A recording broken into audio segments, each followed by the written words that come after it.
1925 সালে এটাকে আমি একটু মুসলমান বানাইছিলাম। 1925 তো না, 2005-6 সালে আমার নামে তখন ওনারা মামলাও করেছিলেন। এখনো মামলা আছে, টেনশন নিয়েন না। মামলা যে হুজুরের বিরুদ্ধে নাই, ওরা হলো মুশরিক হুজুর, ওরা হলো মুনাফিক হুজুর, ঠিক কিনা? মুনাফিক গুলো সবার সাথে কি করে?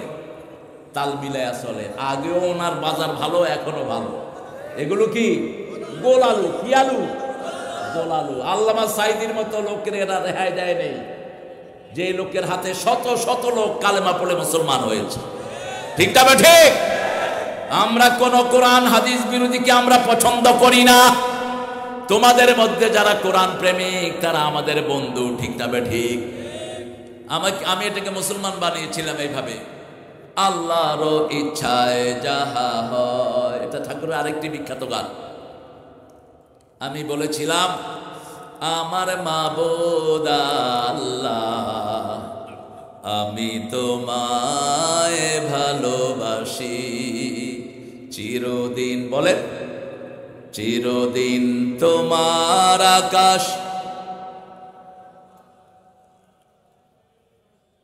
এরপরে বলেন, ও আল্লাহ আমার পানে কি?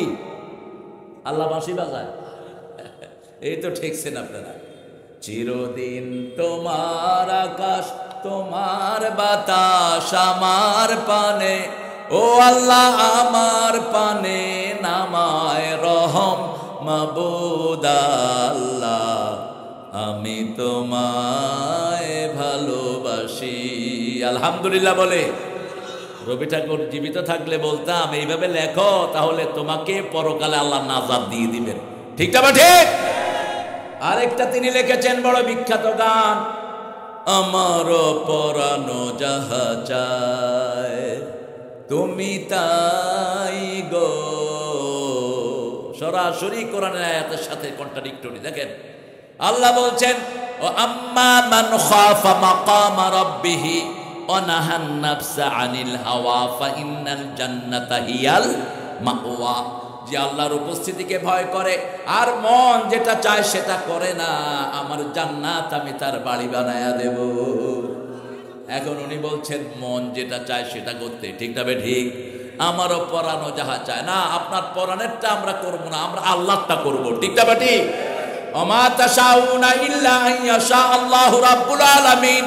আমরা যেটা চাই সেটা হবে না, কারটা হবে? এই জন্য সব কাজের আগে কার কাজ করবেন? তো সব কাজের আগে আল্লাহ বলছেন, নামাজ। সূরা আনআম শেষের দিকের আয়াতে আল্লাহ বলছেন, কুল ইন্না সালাতি ওয়া নুসুকি ওয়া মাহইয়ায়া ওয়া মামাতি লিল্লাহি রাব্বিল আলামিন। বলো, আমার নামাজ, আমার কোরবানি, আমার জীবন, আমার মরণ কার জন্য? আল্লাহর জন্য। নামাজ পড়বেন তো। নামাজ পড়তে হলে কি লাগবে? কি লাগবে? মসজিদ লাগবে। কি লাগবে?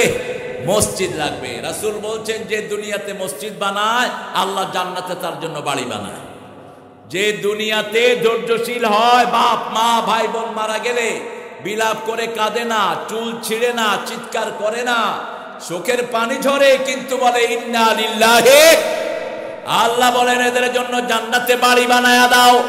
সেই বাড়ির নাম হলো বাইতুল হাম। আবার যারা নামাজে দাঁড়িয়ে পা লাগিয়ে দাঁড়ায়, আল্লাহর হাবিব বলেন তাদের জন্য জান্নাতে বাড়ি বানায়া দাও। আবার রাসূল বলেন, সূরা ইখলাস যারা দৈনিক 10 বার পড়বে তাদের জন্য আল্লাহ জান্নাতে প্রাসাদ বানায়া দিবে। সূরা ইখলাস পড়েন তো আপনারা? সূরা ইখলাসও পড়েন, তাবিজে ঝুলান, তো লাভ কি হল?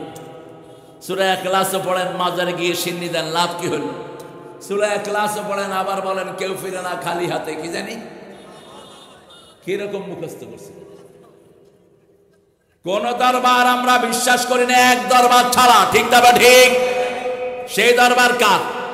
24 ঘন্টা যেটা খোলা, কখনো তিনি ফেরত দেন না। আমরা মনে করি আল্লাহ ফেরত দেন না। ইযা সাআলাকা ইবাদি আন্নী ফাইন্নী করিব উজিবু দাওয়াতাদ দাঈ ইযা দাআনি ফালিয়াস্তাজিবু লি ওয়া লিয়ুমিনু বি লাআল্লাহুম ইরশাদুন। আল্লাহ বলছেন যখনই তোমরা আমাকে ডাকো আমি হাজির। কে বলছেন? ইযা সাআলাকা ইবাদি আন্নী ফাইন্নী করিব। যখন আপনাকে বলা হয় আমি কোথায়, আমি নিকটে। আমরা বললাম কত নিকটে? সূরা কাফের ভিতরে আল্লাহ বলছেন নাহানু আকরাবু ইলাইহি মিন হাবলিল ওয়ারিদ। ঘাড়ের যে রগের উপর আমার মাথা দাঁড়ানো, এই রগের চেয়ে আমার নিকটে কে? সেই আল্লাহ রাব্বুল আলামিন বলছেন মসজিদে জিকির করা থেকে নিষেধ করে দিও না। মসজিদে ঢুকলেই 2 রাকাত। কয় রাকাত? বুখারী মুসলিমের হাদিস, লা তাজলিসু ইল্লা রাকাতাইন, ডোন্ট সিট উইদাউট 2 রাকাত। যখনই মসজিদে যাবেন 2 রাকাত ছাড়া বসা নিষেধ। নিষেধ করেছেন রাহমাতাল লিল। বসবেন না, যদি না বসেন দাঁড়িয়ে থাকেন।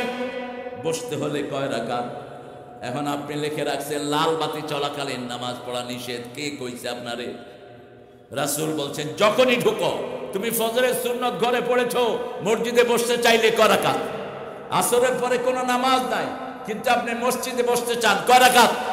2 রাকাত। জুমার খুতবার পরে নামাজ নাই, সাহাবী মুআজ বিন জাবাল মসজিদে এসে বসে পড়েছেন। রাসূল বললেন কম কম, উঠো, সাল্লা রাকাতাইন সুম্মা ইজলিস, আগে 2 রাকাত পড়ো তারপরে বসো। রাসূলের সুন্নত মানব তো? মানবেন তো? মসজিদে 5 ওয়াক্ত যাবেন তো? এখন আসেন মসজিদ কমিটিতে কারা থাকবে? আল্লাহ বলছেন সূরা তওবার 17 নাম্বার, মা কানা লিল মুশরিকিনা আন ইয়া'মুরু মাসাজিদাল্লাহ শাহিদিনা আলা আনফুসিহিম বিল কুফর। আল্লাহ বলছেন কোন মুশরিক যেন মসজিদ কমিটির মুতাওয়াল্লি না হয়। এখন মুশরিক তো আমরা চিনি না, যারা মূর্তি বানায় তারা কি? জোরে বলেন। বিগত সরকারের আমলে কত হাজার কোটি টাকার মূর্তি বানানো হলো? কত বলেন? অগণিত না, 400 কোটি শুধু 2 বছরের হিসাব। 17 বছরে কয়েক হাজার কোটি টাকার মূর্তি বানানো হয়েছে। কার পয়সা এগুলো? পয়সাটা কার? ওনার কাজের ছেলে 400 কোটি টাকার মালিক। এই টাকাটা কার? আরো জোরে বলেন। ওনারা যা নিয়ে গেছেন এই টাকাগুলোর মালিক কে? এখানে না দিলেও ওখানে দিতে হবে, ঠিক তবে ঠিক। রাস্তার একটা ইট যদি আপনি খুলে নিয়ে আসেন, 18 কোটি জনগণ মাফ না করলে আল্লাহ মাফ করবে? একজন সাহাবীর নাম ছিল কারকারা। কি নাম? জোরে বলেন। কারকারা। উনি ছিলেন রাসূলের বডিগার্ড, রাসূল সাল্লাল্লাহু আলাইহি ওয়াসাল্লামের সাথেই থাকতেন।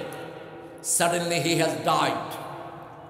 In one occurrence, Prophet says, this fellow will enter the hell. তিনি মারা গেলেন। সাহাবায়ে কেরাম রাসূলকে বললেন কারকারা ডাইড, কারকারা মারা গেছে। রাসূল সাল্লাল্লাহু আলাইহি ওয়াসাল্লাম একটু চুপ থেকে বললেন সে জাহান্নামী। সাহাবায়ে কেরাম অবাক হয়ে গেলেন। All the time he was beside Muhammad. সে মুহাম্মদ সাল্লাল্লাহু আলাইহি ওয়াসাল্লামের সাথেই থাকতেন, রাসূলের জিনিসগুলো পাহারা দিতেন। রাসূল বলছেন সে জাহান্নামী। নিশ্চয়ই রাসূল জেনেই বলছেন, ঠিক না ঠিক? শুরু হলো তদন্ত। খুঁজে দেখা গেল গনিমতের একটা জামা না বলে নিয়ে গেছে। ওই জামাটা আগুন হয়ে তাকে জ্বালিয়ে দিচ্ছে। সাহাবায়ে কেরাম এসে বললেন সুতা তুলে ধরে, ইয়া রাসূলুল্লাহ, এই সুতাটা যদি রাষ্ট্রে আমি না বলে নেই, এটাও আগুনের টুকরা হবে নাকি? রাসূল বললেন হ্যাঁ, এটাও আগুনের টুকরা হয়ে যাবে।